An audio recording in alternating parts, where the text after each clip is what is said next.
ایک रवायत है कि एक ऐसा शख्स जिसे सारी दुनिया शराबी और बदकिरदार समझती थी, उसका जनाजा वक्त के बादशाह ने खुद पढ़ाया। ये सल्तनत उस्मानिया का दौर था।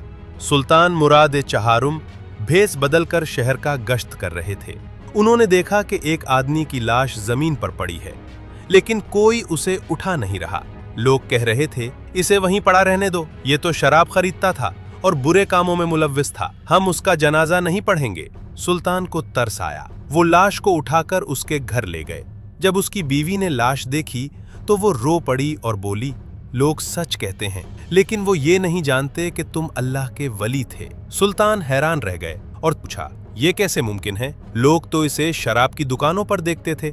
बीवी ने रोते हुए बताया, हाँ, ये शराब खरीदता था, लेकिन पीने के लिए नहीं, बल्कि इसलिए ताकि इसे नाली में बहा दे और किसी और मुसलमान के हिस्से में वो शराब ना आए।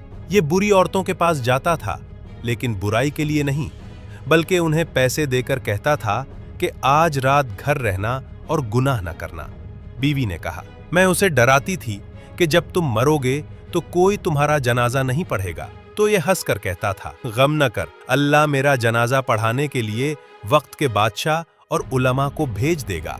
ये सुनकर सुल्तान की आंखों में आंसू आ गए और उन्होंने कहा, मैं ही सुल्तान मुराद हूं और मैं वादा करता हूं कि इस वली का जनाजा मैं खुद पढ़ाऊंगा।